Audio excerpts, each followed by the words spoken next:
Bienvenidos a Unidad, que es para nosotros un honor tener este seminario, este taller, que creemos que es de beneficio para todos nosotros, ustedes y Guatemala en sí. Tenemos que para este momento la participación de la Superintendencia de Bancos y una firma de consultores que están especializados en esta área. El día de hoy vamos a tratar un reglamento, pues a veces los reglamentos son un dolor de cabeza, pero siempre tienen un espíritu y tienen algo positivo que nos va a beneficiar. En este caso es el JM 102-2011, que es el reglamento que va a tratar de tocar todos los temas de seguridad en los data centers, en la información y en los controles. Para ello tenemos al ingeniero Ricardo Estrada, que nos va a platicar, va a iniciar con nosotros, dándonos algunos temas de importancia. Está también con nosotros la licenciada Sandra Lemus. Ellos van a hacer la parte de consultoría, donde vamos a ver algunos temas sobre ISO y buenas prácticas para poder abordar este tema. Permítame.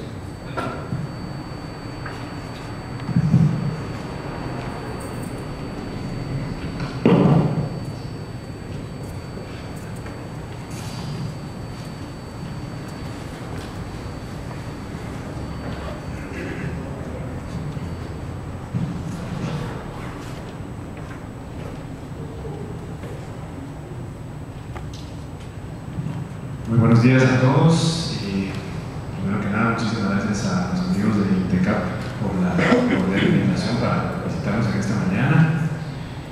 Pues como bien decía nuestro amable presentador, la ingeniera Sandra Lemus y su servidor Ricardo Estrada, estamos acá para platicarles un poquito del reglamento para la administración de riesgo tecnológico.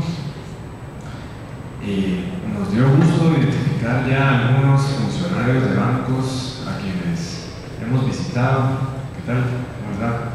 Banco Inmobiliario y Banco de Crédito están también por ahí. De hecho, ¿qué tal?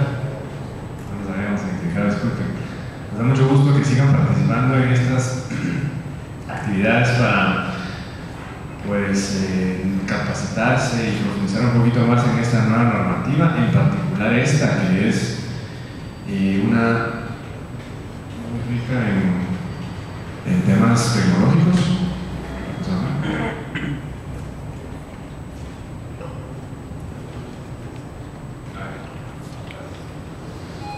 Pues como les decía, este es un reglamento para ustedes que seguramente ya lo leyeron, lleno de contenido tecnológico, de ciertas complejidades técnicas, yo diría bastante densas en comparación con otra normativa de nuestro sistema financiero. Así que yo creo que vale mucho la pena platicar y reflexionar sobre las implicaciones de este reglamento. Quisiera, y disculpen, y de repente tengo para que estiren ahí el brazo derecho, solo para ubicarnos, si pudieran levantar la mano las personas que trabajan en bancos. En bancos, la amplia mayoría. Solo por seguir el orden de las instituciones a las que les aplica el reglamento. Personas que trabajen para sociedades financieras. Excelente. Personas que trabajen en entidades fuera de plaza, una de las 7 autorizadas. ¿No? Bueno, igualmente son grupos financieros del tema, ¿verdad? Y alguna persona que trabaje en tarjeta de crédito, o leasing, o factoring. No, ya, bueno, gracias. Todos son de bancos comerciales o bancos de inversión, ¿verdad? También conocemos a las sociedades financieras. Muy bien. Pues, último preámbulo. La resolución de Junta Monetaria JM 102-2011 se publicó el viernes 26 de agosto del año pasado, entró en vigencia el 1 de septiembre, tiene un plazo de 2 años y medio para llegar a la implementación plena. Vamos a ver los plazos en la última diapositiva. Quisiéramos solamente hacer un poquito de contextualización en cuanto a este tema. La Junta Monetaria, como autoridad monetaria del país, pues tiene la facultad legal, acuerdo a la ley orgánica del MANGUAT, ¿verdad?, donde están sus facultades y funciones, de emitir los instrumentos normativos que son de cumplimiento obligatorio para las entidades del sistema financiero formal, es decir, las entidades supervisadas o también conocidas como entidades reguladas. Por lo general, los proyectos de normativa que la Junta Monetaria emite y aprueba provienen de proyectos que nosotros en la Superintendencia de Bancos elaboramos. Este proyecto en particular tuvo un proceso bastante especial, diría yo, porque fue una comisión conformada por especialistas en tecnología, como la ingeniera Lemos, especialistas en temas de riesgos y normativa prudencial, como su servidor. Estuvimos trabajando por un largo periodo de tiempo, elaborando el proyecto, discutiéndolo, llegando a consensos con los representantes de ABG.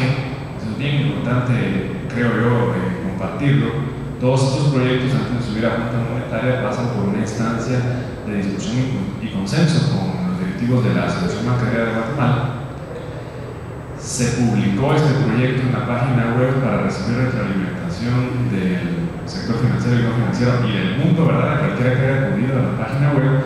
Finalmente subió a Junta Monetaria y este es el reglamento que tenemos ya vigente. Básicamente es el proceso que siguen los proyectos de normativa que emite la Junta Monetaria, con la excepción, como les cuento, de que este sí contó con el apoyo en la elaboración de un equipo de promedio 4 personas. Fue más o menos ahí las etapas, tuvo más o menos 4 personas siempre trabajando en este tema. Pues bien, básicamente son 5 puntos los que quisiéramos platicarles para los amigos de bancos comerciales que ya conocemos. La charla es básicamente la misma, así que qué excelente que van a afianzar lo que ya habían escuchado en las otras ocasiones. Básicamente les vamos a platicar un poquito de la base legal de esta normativa. Siempre estos reglamentos tienen una base de artículos mandatorios, por lo general en la Ley de Bancos y Grupos Financieros, un poquito de antecedentes de normativa nacional, porque es necesario comprender que este reglamento es una pieza más del marco normativo de administración de riesgos que se ha venido impulsando. De hecho, les voy a comentar un poquito de lo que se viene para este año. Una reflexión muy rápida sobre los estándares internacionales que dan soporte técnico, que fueron uno de los elementos que consideramos para hacer el proyecto. En una diapositiva, un esbozo de la normativa internacional que también se estudió y se analizó y que nos proveyó de insumos para hacer este reglamento. Y finalmente, pues vamos a entrar a los principales aspectos que la normativa incluye. Yo quisiera, no obstante el tamaño de esta aula magna, yo quisiera invitarlos a que si tienen consultas sobre el reglamento, pues las planteen, de repente les podemos pasar al micrófono y las vamos resolviendo de una vez. Esa ha sido un poco la dinámica que hemos seguido con estas charlas. Creemos que pues, ayuda a la efectividad de la asimilación del reglamento. Pues bien, iniciando con la base legal, solo por hacer una pequeña meditación. El próximo 1 de junio de este año se cumple el 10º aniversario de nuestra tercera reforma monetaria y financiera. El corazón, el core, dirían ustedes los tecnológicos, de esta reforma financiera, pues fueron estas 4 leyes que vemos en pantalla. La nueva ley orgánica de MANGUAT, la ley monetaria, la nunca antes emitida ley de supervisión financiera y la renovación de la ley de bancos y grupos financieros. De la ley de bancos y grupos financieros destacó un aspecto que fue incluido de alguna manera como un eje en muchos artículos, y fue el tema de la administración de riesgos. ¿De casualidad alguien de los presentes pertenece a algún consejo de administración de bancos? ¿No? Bueno, lo que nos trae a colación aquel comentario que hacíamos en las visitas de la importancia de que los consejos de administración estén muy documentados al tema. De hecho, felicitaciones a aquellos bancos de allá arriba que involucraron a su consejo de administración en la charla. El consejo de administración, dentro de las calidades que debe de acreditar, le corresponde también no solo demostrar su solvencia, su honorabilidad, sino también sus conocimientos y experiencia, es decir, deben de demostrarle a la super expertise en el conocimiento del negocio bancario y financiero, así como en la administración de riesgos financieros. Las personas que van a dirigir una entidad de mediante su rol en un consejo de administración, para ser aceptados en la super, de acuerdo a la ley de bancos, tienen que demostrar tener conocimiento en riesgos financieros. Asimismo, siempre al consejo de administración le corresponde una responsabilidad muy importante, que es velar porque se implementen e instruir para que se mantengan en adecuado funcionamiento de ejecución políticas, sistemas y procesos para la correcta administración, evaluación y control de riesgos. Es responsabilidad expresa del Consejo de Administración el que un marco de administración de riesgos institucional por cada institución bancaria funcione y propicie justamente la prevención y la mitigación de los riesgos para las entidades financieras. El artículo 55 siempre de la ley de bancos es el artículo que tiene la esencia de toda la normativa de administración de riesgos que se ha emitido.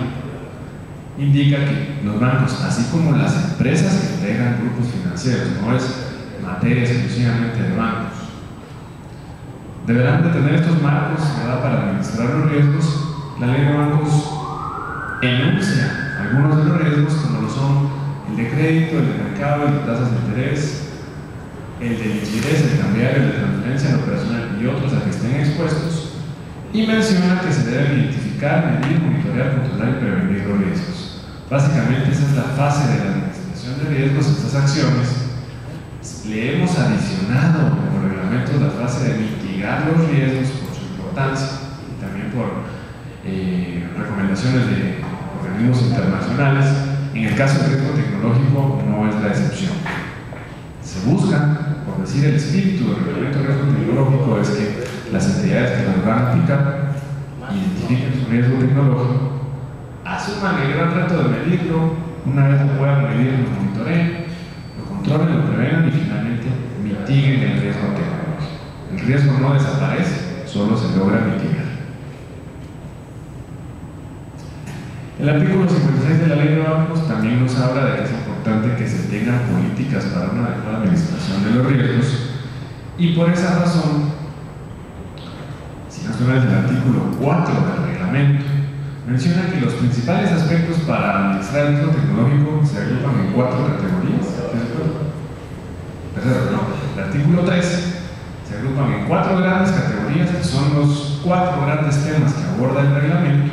Y fíjense que ahí usamos una técnica muy particular. De hecho, yo me atrevería a decir que ningún otro reglamento se ha usado esa técnica de desarrollo normativo.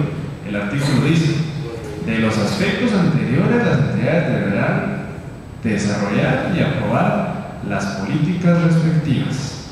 Es decir, de esos aspectos que Sandra les va a platicar un poco más detenidamente, se espera que ustedes, como entidades obligadas a cumplir este reglamento, desarrollen las políticas con las formalidades del caso, y esas políticas las reúnan en un compendio, y eso se va a llamar el Manual para la Administración del Riesgo Tecnológico. Platicábamos la vez pasada con estos consultores, bueno, nosotros me decían: bueno, entonces el manual son las políticas más el índice. Exactamente, el índice y la carátula. Pero lo que quiero destacar es que sí es obligatorio que las entidades desarrollen políticas por todos los aspectos que están en el reglamento. Esa es la manera con la cual buscamos que la normativa propicie que las entidades tengan lineamientos que cuentan no solo con la autorización del Consejo de Administración, sino con la formalidad y documentados adecuadamente, de tal manera que se cumplan aspectos que cada entidad va a definir. Y amparados en este artículo 56. Antecedentes del reglamento de Junta Monetaria. En el año 2003, en septiembre, se publicó por primera vez el reglamento para la administración del riesgo de crédito. Se le hicieron 2 modificaciones en el 2004, y luego en mayo del 2005 se publicó la resolución JR 93-2005, que es la que autoriza el reglamento actual, el cual, por cierto, tiene ya un set de cambios propuestos, algunos relacionados con solicitudes de ABG, otros relacionados con armonizar el reglamento de riesgo de crédito con la Administración Integral de Riesgos, y algunas otras cuestiones para modernizar el tema. Seguramente en algún momento del 2012 saldrá una resolución de Junta Monetaria de algún número, como año 2012, con una nueva versión del reglamento de riesgo de crédito. ¿Por qué se los comento? Porque ese es el primer antecedente de normativa emitida por Junta Monetaria después de la nueva ley de bancos que aborda el tema de los riesgos. En el año 2009 se emitió un reglamento para el riesgo de liquidez, el cual tiene una relevancia muy especial porque fue en este reglamento donde nació la unidad de administración de riesgos, o la gerencia de riesgos, o dirección de riesgos, o el departamento de riesgos, como les guste a ustedes llamarle. Nació en este reglamento, vigente desde el 1 de abril del año 2010.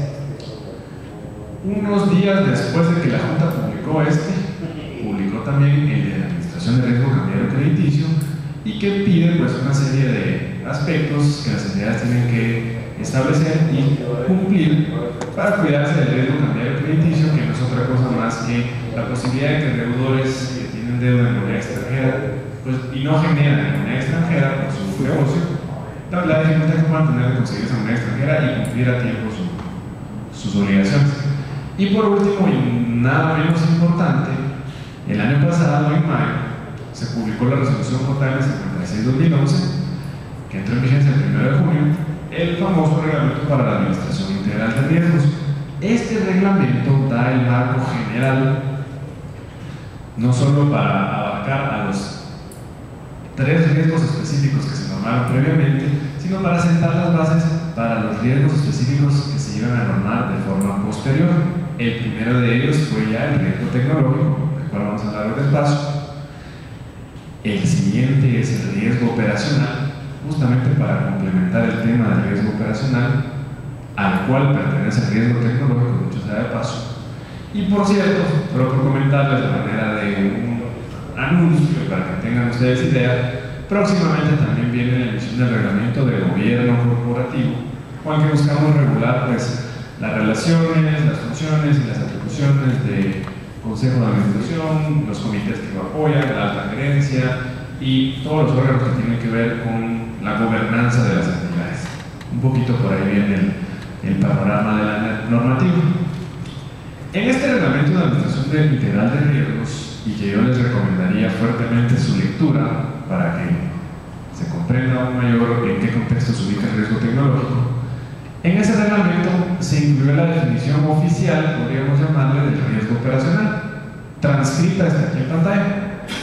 Dice que es la contingencia, es decir, la posibilidad de que una institución incurra en pérdidas debido a la inadecuación o fallas de procesos, de personas, de los sistemas internos o bien a causa de eventos externos. Y se hace la aclaración de que este riesgo, que es tan amplio, ¿verdad?, como podemos ver en su definición, incluye el riesgo tecnológico y también al riesgo legal. Yo me atrevería a decir que en un mediano plazo nos vamos a aventurar a normar también el riesgo legal, no está en los planes muy cercanos. Entonces, vemos claramente que el riesgo tecnológico pertenece al mundo del riesgo operacional. Algunos comentarios breves nada más sobre el tema de estándares internacionales. Estoy seguro que la mayoría de ustedes ya están familiarizados con el Comité de Basilea. El Comité de Basilea, fundado en 1974, pues básicamente persigue promover y fortalecer prácticas no solo de supervisión, sino también de gestión bancaria para prevenir, o mejor dicho, para llevar a cabo una administración de riesgos profesional, una administración de riesgos técnica a nivel mundial. Originalmente pues fueron estos países, los que vemos en pantalla, los más desarrollados, que participaron en su conformación. Recientemente ya hay 3 países de Latinoamérica que participan en el Comité de Basilea, como lo son Argentina, Brasil y México. Entonces vemos que este comité cada vez más tiene representación de todos los continentes del mundo. En la actualidad ya son más de 40 países los que participan, por lo que todas sus directrices y lineamientos cada vez son más atendidos a un nivel global. Básicamente el Comité de Basilea se entiende como que cada uno de sus lineamientos, que los publica por medio de documentos, son los famosos estándares internacionales en materia bancaria, y de estos destacan de una manera muy importante en el año 1988, cuando publicaron por primera vez su acuerdo de capital, también conocido como Basilea I. Fue la primera vez que el comité le dijo al mundo: señor, sería bueno que los bancos tengan un capital que responda a los riesgos.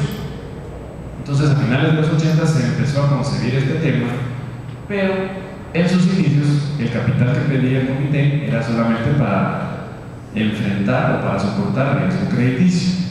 En el año 96 el comité dijo, bueno, un momento, también está el riesgo de mercado, es importante incorporar eso. Y salió la famosa enmienda de riesgo de mercado, básicamente abarcando las operaciones que los bancos hacen con relación a divisas, a títulos de valores, a commodities, y aunque no está mencionado ahí, muy importante también todas las operaciones que involucran una tasa de interés. En el año 2004, y después de un proceso de 5 años de consultas y de recibir retroalimentación, el comité publicó su famoso nuevo acuerdo de capital o Basilea II. Una de las grandes innovaciones fue que ahí se incluyó el riesgo operativo. Otra de las grandes innovaciones fue que se hizo un énfasis en que las entidades bancarias tuvieran metodologías internas para la medición y la evaluación de riesgos. Y sobre esto quisiera hacer un salto, un poquito entrando a los temas que va a hablar Sandra, pero quisiera abordarlo de una vez. No obstante, el reglamento en su artículo 3, ¿verdad? No obstante, el artículo 3 habla de que las entidades deben de tener metodologías para la medición del riesgo tecnológico. El resto del reglamento no exige, a diferencia de los otros reglamentos de riesgos que vimos en pantalla, no exige que tengan una manera, ya sea cuantitativa o cualitativa, de medirlo. Si se lanza la idea en el 3, se espera que se busque cumplir ese enorme reto, pero el reglamento no está habilitando o exigiendo un tipo de metodología. ¿Por qué? Porque comprendimos a la hora de estar elaborando un proyecto de que el riesgo tecnológico, debido a todo lo que involucra, justamente es un tema bastante abstracto y complicado de medir. Sin embargo, el reto sí está lanzado. Es importante que tengan en mente esto, que procuren llegar a alguna medición. En lo personal, yo creo que el tema más iría a una medición cualitativa para iniciar. Sin embargo, no se está pidiendo una política no hay una exigencia de una metodología específica para medirlo. Si se menciona en el artículo 3, se les lanza el reto de que traten de llegar a una medición.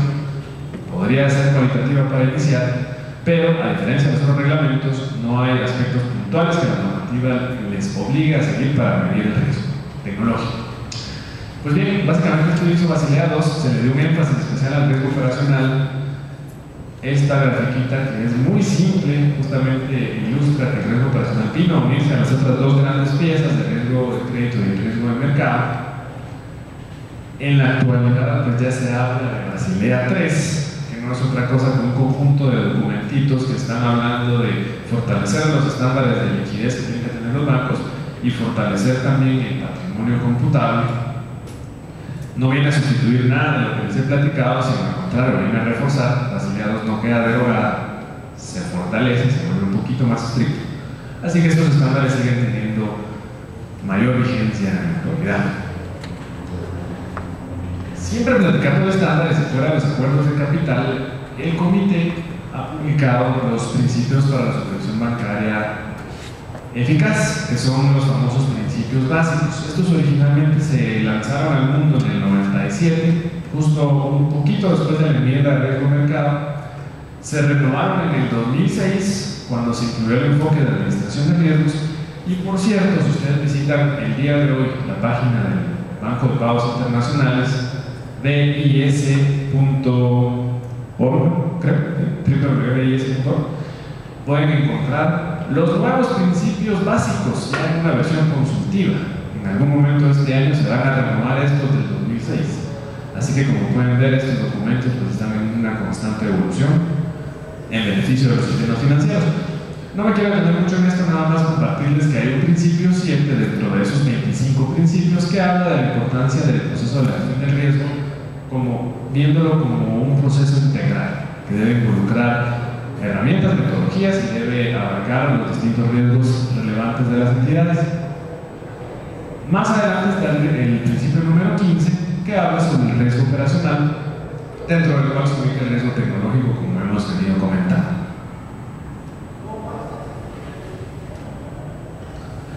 Pasando un poquito más al proceso de elaboración de este reglamento de riesgo tecnológico, y como les ofrecí en una única diapositiva, La normativa internacional que se consideró y que se estudió para hacer este reglamento de riesgo tecnológico básicamente comprendió a estos países. En el caso de Brasil, pudimos darnos cuenta que, de acuerdo a su normativa, el Banco Central utiliza COVID, el 4.1, para la supervisión del sistema financiero. En este país es el Banco Central quien hace las labores de ejecución de política monetaria y de supervisión del sistema financiero, no como en nuestro caso, que aparte está el Banco Central y aparte está la Superintendencia de Bancos. En el caso de Colombia, similar al caso de Guatemala, la Superfinanciera para su supervisión también han adoptado COVID. Costa Rica, la Superintendencia General del Sistema Financiero, también utiliza COVID. Paraguay, algo muy similar, ellos incluso lo han incorporado en su manual de control interno informático y de auditorías para las entidades que supervisan. En el caso de Uruguay es algo muy similar, la Superintendencia de Instituciones de Intermediación Financiera evalúa y audita utilizando el marco de COVID. En Venezuela también ocurre la misma historia, en República Dominicana también. Entonces vemos que sí hay una alta coincidencia en cuanto a tener a COVID como un marco de referencia muy importante, y esa fue la razón por la que durante algunos meses en el área de sus servidores estuvimos en un proceso de revisión y de ajuste del proyecto de reglamento para atender la mayor cantidad de recomendaciones que tiene COVID. Entonces, fue uno de los objetivos de la elaboración, tomar muy en cuenta los estándares de COVID. Pasando al quinto punto de la charla de hoy, quinto, último y más extenso, y solo por hacer una pequeña introducción antes de ceder el micrófono, pues esta ya no es reflexión sino es recordatorio. Estoy seguro que varios de ustedes están muy familiarizados con los otros reglamentos de riesgos de los cuales platiqué un poquito, y en lo que tiene que ver con el gobierno corporativo específico para la administración de riesgos, básicamente es este esquema. Y no